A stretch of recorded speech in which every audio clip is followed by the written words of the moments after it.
Hi everyone. So today what I want to talk about is what methods of treatment are most effective for personality disorders and what they actually are. So in my opinion, the most effective treatment for personality disorders, almost any of them, but in particular borderline personality disorder and at times narcissistic personality disorder, depending on how severe it is going to be dialectical behavior therapy. There is over 30 years of research and evidence that supports this theory. So I want to talk about what DBT is. I think there are a lot of very well-meaning therapists out there who tell people that they do DBT, but not everyone that says they do DBT does DBT. So it's really important to know exactly what it is, because I can't tell you how many clients we get at SoCal DBT that come to us and they say, I've already done it, it didn't work. And then we talk to them and it turns out, even at a place that has DBT in the name, they really weren't doing comprehensive DBT. And what comprehensive DBT means is that DBT is being done the way that Dr. Marsha Linehan intended. So Dr. Marsha Linehan she's still alive, a brilliant woman who worked at the University of Washington, and she developed DBT to treat acutely suicidal individuals and people struggling with emotion dysregulation.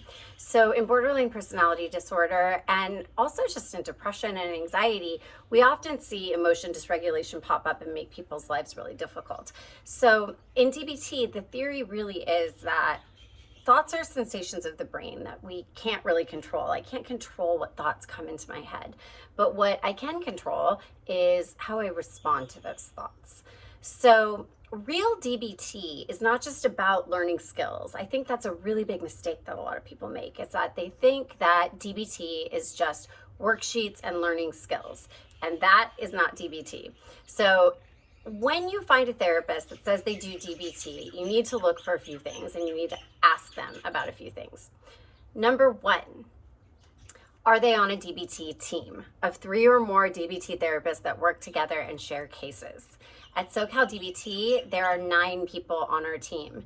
You need 3 or more people on a team sharing cases in order to be doing DBT. The reason that we work on a team and that we share cases with one another is so that we keep each other at high fidelity to the modality. So we really hold each other responsible for staying in DBT. And it's also to help prevent therapist burnout.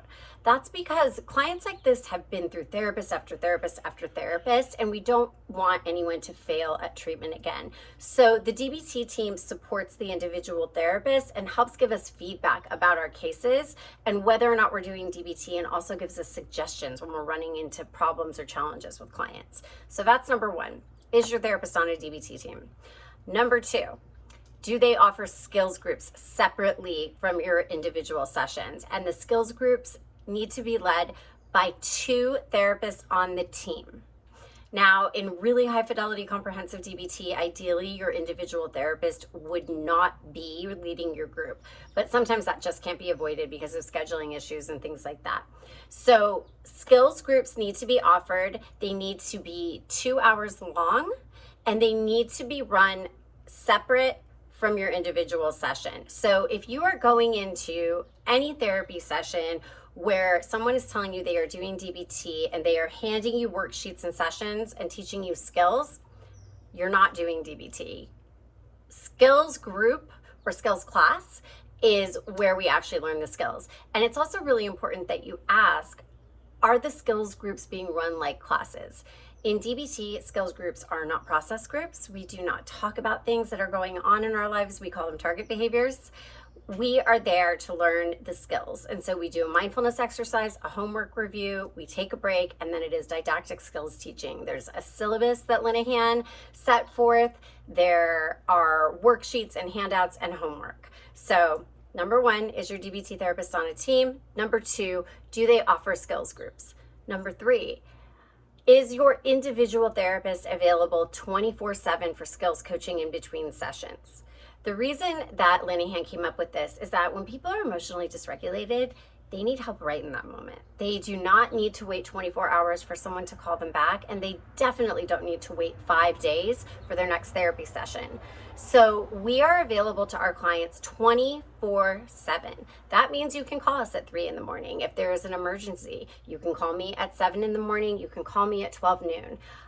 In those moments, we are available to help you get through whatever crisis you're in, or if you're in a situation where you feel dysregulated and you can't figure it out. So, DBT treatment team, skills groups, 24/7 coaching, and then is your therapist providing you a diary card that you are filling out between, you should be filling it out every day between sessions, but we don't have control when those are filled out.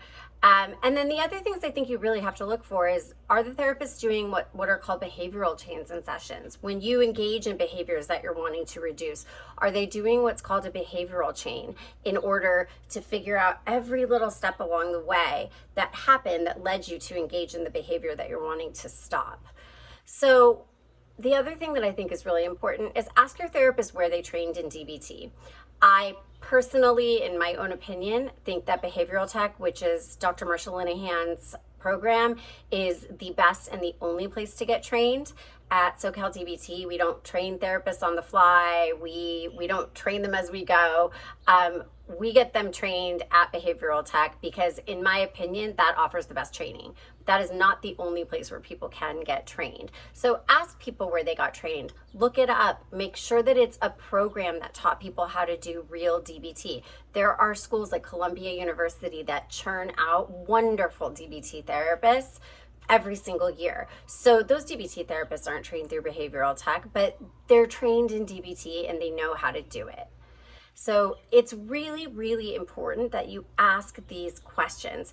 If you meet someone that is alone in a private practice telling you that they do DBT, they don't do DBT. If you go to a group practice that is not centered in DBT and they're running a random DBT skills group, ask about the person who's running it. Are they trained in DBT? Do they know how to do DBT? How long did they do DBT? They might be someone who worked at a DBT center for 30 days and then, who knows, got fired or left, and now people take advantage of the fact that they were maybe trained in DBT for a little bit and then they see dollar signs and they start a DBT skills group. I think one of the things that's most important to me as a DBT therapist is that DBT is delivered in the way that Linehan intended, and that DBT is done at high fidelity. We have such vulnerable clients coming to us and families who have been through so much. And the only ethical thing for any therapist to do is offer DBT if you're trained in it and you can provide it in the way that Linehan intended. So if you have any questions, please put them in the comments. I'm happy to answer them. Our website again is www.socaldbt.com. Also happy to answer any emails if you email us through our contact form there. But start getting to know DBT and do some research about it and figure out that you're getting, I want you to get what you pay for. And I want you to get what DBT really is. And I also just want to say the reason it's the gold standard for treating personality disorders is because the main method of which we try to reach people through is validation. Because when you're working with personality disorders, a lot of therapists get frustrated and they start trying to correct people's behavior and there's judgment there. And in DBT, we come from a non-judgmental stance and we're always validating how people feel. The way that you feel is valid. We just need to change the way you're responding to it. It's not that hard. Personality disorders are not a death sentence. They're, like I said in my first video, they're responses to trauma, mostly attachment trauma. So it's really important that you research things, make sure you're getting what you paid for, and make sure you're really getting DBT. If you have any questions, go to our website or leave them in the comments. Thank you. Goodbye.